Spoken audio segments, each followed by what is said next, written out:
काहीच कमी पडणार नाही. म्हणून या मेंढी माऊलीला स्वतःच्या शेतामध्ये घेऊन जाण्याचा प्रयत्न करा.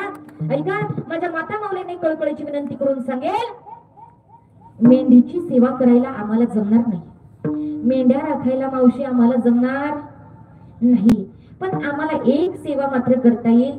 मेंढीची सेवा करणारे जे मेंढके बंधू आहेत त्यांच्याकरता आपल्या हातानं केलेली भाकरी सकाळी आणि संध्याकाळी येताना दररोज घेऊन यायची. आरतीला येताना आपल्या हातानं केलेली भाकरी आणायची. आयुष्यभर मावशी आपण भाकरी केली, बरोबर आहे की नाही? आयुष्यभर आपण आपल्या हातानं भाकरी केली. कोणाकरता केली? फक्त तुमच्या करता केली का पूर्ण प्रपंचाकरता केली? पूर्ण प्रपंचाकरता केली. पण आतापर्यंत तुमचे मालक म्हणले का की माझ्या बायकोनं माझ्या प्रपंचाकरता फार केलंय?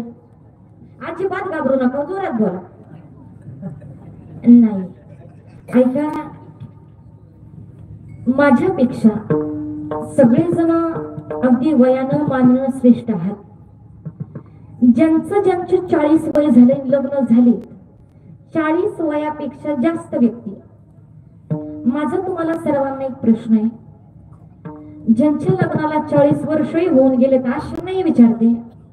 बघा, तुमची बायको आहे, तुमच्या बायकोनं तुमच्या प्रपंचाकरता फार काही केलं, तुमच्या आईचं बोलणं सहन केलं, आता ती सुनेचंही बोलणं सहन करते. बघा, त्यावेळी तुमची परिस्थिती फार नाजूक होती. बाबा बरोबर आहे ना? 40 वर्षापूर्वी तुमचा संसार फार नाजूक होता. खायला अन्न नव्हतं, सकाळी काही खाल्लं तर संध्याकाळी काय खावं याची पंचायत होती.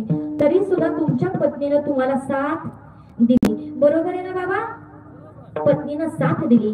ऐका, तुमच्या भावांचं फार केलं, तुमच्या कुटुंबाचंही फार केलं, पण आतापर्यंत तुम्ही तुमच्या पत्नीला एकदा तरी विचारलं का हो की दमलीस का? फार काम केलंस, दमलीस का तू? विचारलं का बाबा 40 वर्षात?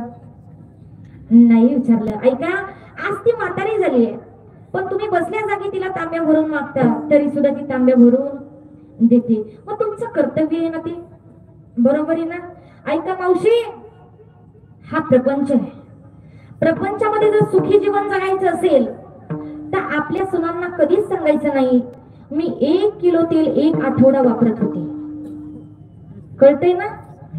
आपल्या सुनांना अजिबात सांगायचं नाही की 1 किलो तेल मी 1 आठवडा वापरलं आणि तिला 4 दिवसामध्ये संपतंय. अजिबात म्हणायचं नाही. अजिबात सुनेला सांगायचं नाही अंडी विकून प्रपंच केला, काट पैसरीनं केला, सुईच्या टोकापेक्षा बारीक केला. मावशी खरं सांगा, सुईच्या टोकापेक्षा बारीक संसार केलेला सांगते, अंडी विकून प्रपंच केलेला सांगते, पण 4-4 महिने रुसून गेलेले सांगते का ग? नाही ना सांगत. बघा, संसाराचं सुखी जीवन जगायचं असेल तर घरामध्ये सून आली की हळूहळू संसारातलं लक्ष काढून घ्यायचं आणि भार हा पूर्णपणे सुनेवरती टाकून द्यायचा. तिने 1 किलो तेल आठवड्याला घालू नाही तर 4 दिवसात संपू. तेलाला का आंघोळ करायला काय करायचंय तुला? बरोबर आहे ना? सुखी जीवन जगायचं असेल तर लक्ष हळूहळू काढून घ्यायचं, बरोबर आहे ना बाबा? त्याच्याशिवाय तुम्हाला सुख मिळणार नाही, अजिबात सुख मिळणार नाही. कारण हा प्रपंच आहे. मग प्रपंचाच्या मागे लागायचंच नाही. एकदा घरात सुनबाई आली की आपला उरलेला वेळ हा परमार्थ करता द्यायचा. स्वतःच्या प्रपंचातला वेळ हा परमार्थ करता द्यायचा. आपल्या हातानं केलेली भाकरी सुनबाईनं नाही केली तरी आपल्या हातानं भाकरी करायच्या आणि माझ्या सगळ्या मेंढके बंधून करता घेऊन यायच्या, त्याच्यावरती थोडीशी भाजी घेऊन यायची.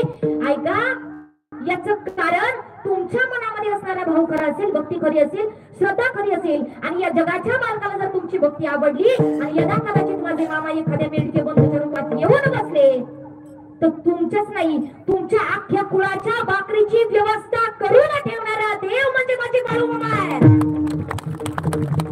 म्हणून या मेंढके बंधून करता भाकरी घेऊन यायची. असो, तुकोबारायांचा अभंग घेतला होता. अभंगावरती बोलत असताना माझ्या वाणीतून कुणाला अपशब्द गेला असेल तर तो माझ्या वाणीचे दोष म्हणून माझा मला परत करा. जे काही बरोबर होतं ते तुम्हा सर्व संत मायबापांनी माझे स्वर्गवासी वडील हवप काका महाराज शिंगले यांचे आशीर्वाद. चालू असणारा कीर्तनाचा कार्यक्रम तुम्हाला 4 दिवसानं ओम साई क्रिएशन या YouTube चॅनलवरती दिसणार आहे. म्हणून आमच्या चैतन्य दादांच्याही चरणी मस्तक ठेवते. सगळे भाविक भक्तांना कळकळीची विनंती आहे, दोन्ही हात वरती करा.